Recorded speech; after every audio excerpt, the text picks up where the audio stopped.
that down just a bit. Konbanwa, James desu. Oh god, okay, I gotta turn that down way lower, else I'm not gonna be able to concentrate.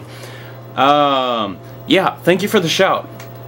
For my video response, I'll talk a little bit about how I got to where I am in terms of learning Japanese and in terms of living here. In my case, I took Japanese in college. I went to college at Cornell, and they have a very good Japanese program there. The textbooks I use, Japanese the Spoken Language, by Eleanor Hars Jordan with Mari Noda. Not sure if these are still used or not. It's a 3-part series. I only have the last 2 because I lent part 1 to a woman who went to work with the JET program in Kobe. This is in the mid-90s, remember. Yes, the Japanese classes at Cornell are hardcore.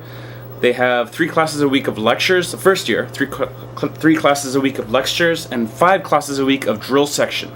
And from day 1 in drill section, they put you in a room with a native speaker, and you're only allowed to speak Japanese from day 1. So they hit us really hard with grammar, with writing, and with speaking, and with listening from day 1. Cornell had and probably still has an anime club. I could never really get into it for some reason. I went a few times, but it just didn't click. But while I was riding in a taxi once in Ithaca, New York, in upstate New York, on the radio was playing Riding the Rocket by Shonen Knife. And that was the first music I ever recognized as Japanese, as being in Japanese. I didn't understand it at the time, but that got me interested in Japanese music. Did that for 4 years, annoyed the hell out of my engineering advisors because my major was electrical engineering. And my engineering advisor was like, "Why the hell are you taking Japanese?" To answer him, well, the internet bubble that burst about 8 years ago didn't bother me. So, if you speak, well, the more languages you speak, the more secure your job position is, pretty much. Right, in terms of finding a job, between 3rd and 4th years of college, I took a course for engineers studying Japanese. And this course, this 8-week course, was a government-funded scholarship, and it was at this engineering university on the west coast of Japan. And at the end of this 8-week course, this university, where they happened to be holding this course, gave us all job interviews to work as assistants in their new engineering design program they were starting up right after we were graduating. And so going into my 4th year of college, I had a job waiting for me in Japan, luckily. So I missed out on the whole running around in the suit to job interviews, 4th year of college. So I graduated, came to Japan, worked on the West Coast for a year and a half at that university. And the really good thing about working on the West Coast, in terms of listening, the accent, Kanazawa Ben. That was where I lived, by the way, Kanazawa. And it's a bit different from Kansai Ben, but it's very different from Tokyo Japanese, from quote-unquote standard Japanese.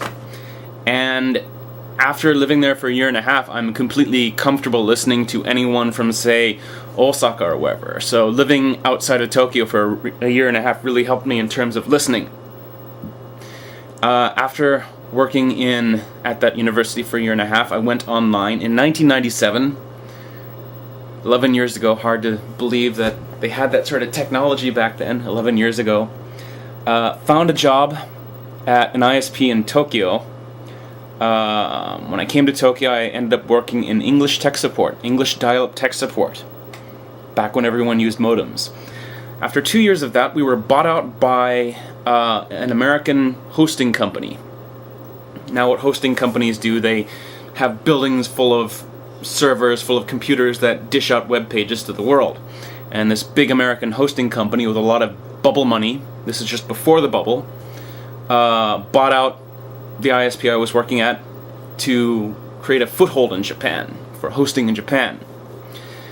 And after about 6 months of that, I went to a job fair inside of Tokyo. And by the way, while I was living and working in Tokyo, I ran into a lot of other foreigners here working all sorts of other jobs. I ran into English teachers, of course.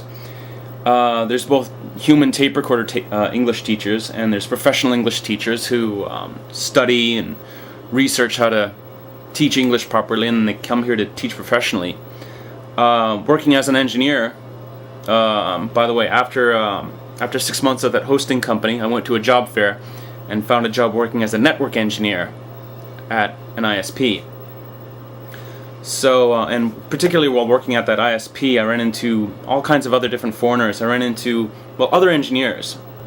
Well, of course, no one gets here exactly the same way as anyone else, but some of them had actually come here originally as English teachers, and they had found jobs as network engineers or system engineers or tech support engineers while they were over here working as English teachers. And when they changed their visa, by the way, to get an engineering visa, you need either a degree or 10 years of experience. But anyways, the folks I know who got the engineering visas, they when they switched from whatever they had before, they had to go out of Japan to get their new visa because they couldn't get the new visa in Japan. They went to Korea for the weekend, got the new visa, came back. Who else? Other engineers, pro wrestlers. That's another group of folks I've run into while I've been in Japan.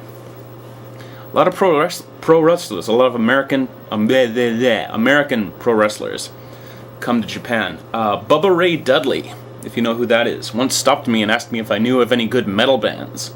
Not sure how he knew I would know that sort of thing, but that sort of thing has happened. I've run into bankers who have more money than they know what to do with. I've run into journalists who work for the many English magazines and newspapers around town. So anyways, back to my own little career path, resume thing. After working at that ISP for about 4 years, I found a job at the place where I am now, which is at a maker of networking equipment. They make switches, routers, and load balancers, if you have any idea of what that is, of what those things are. So I'm getting further and further into the backstage of the internet. And that's what I'm doing now. So, that's my little resume. Hope that is useful to some folks out there. P.S. Maybe you can hear some of that.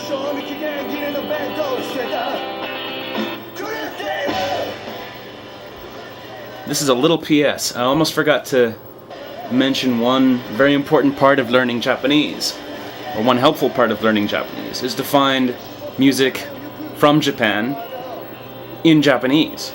Right now I'm listening to Jazzneko, who's sort of like Bruce Springsteen on methamphetamines.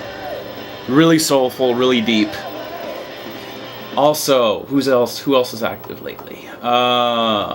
Tsushimamire, if I'm pronouncing that right. They're touring the States right now. They should be in Baltimore right now, and they should be in Philly tomorrow, and New York City soon after that, and where else? Boston, Burlington, Vermont. Burlington, Vermont? There are places to play up there? Buffalo, New York, Cleveland, Ohio, Chicago, Columbia, Missouri, Lawrence, Kansas, and Austin, Texas. And who else is good for Japanese lyrics? Kokeshi Doll. Very kanji thick lyrics. They use practically every single possible pronoun in Japanese for the word I, because Japanese is about 24 of them. Bleach, also known as Bleach 03. A lot of screaming, but also a lot of Japanese lyrics. Good resources if you're looking for something to keep your attention while studying Japanese. Jazzneko, Tsushimamire, Kokeshi Doll, and Bleach.